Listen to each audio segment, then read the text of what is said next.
Now, from our high-definition studios, this is Local Edition. Hello and thanks for watching Local Edition. I'm Eric Watilla. October is Domestic Violence Awareness Month, and a local group recently held a Candlelight Vigil to honor victims of the crime. Local Edition's Chris Darrow has more on the story. Chris? Domestic violence in our local community is a topic that can sometimes be swept under the rug and overlooked. The Cadillac Area Oasis is working to make sure the topic is never forgotten. Well, we held our annual Candlelight Vigil to honor the victims and survivors of domestic violence who live with us in our community, and also to pay tribute to those people in the law enforcement community who work to bring about an end to domestic violence.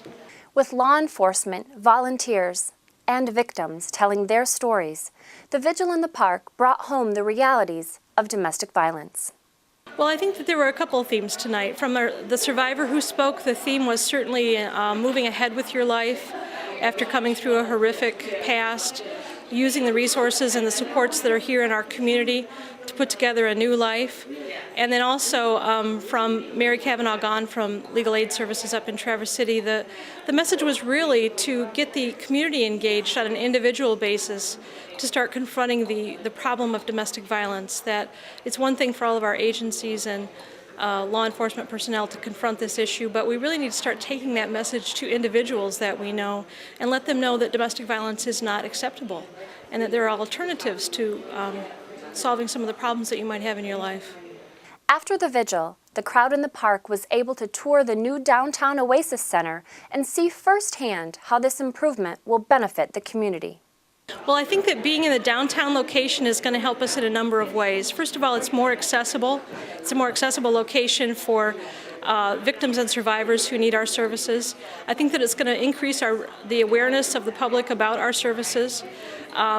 It's wonderful to be in a downtown community and just be able to I guess, talk to people in the other shops and talk to people on the streets about what we do. We can use our window to advertise our services. We can, really be more accessible to the public at large.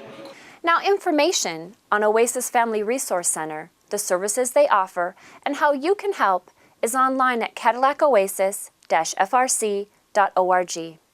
For Local Edition, I'm Chris Darrow. Now back to you, Eric. Well, thank you for that report, Chris. Coming up next on Local Edition, a local visitors bureau has a new director. The details are next. Stay with us.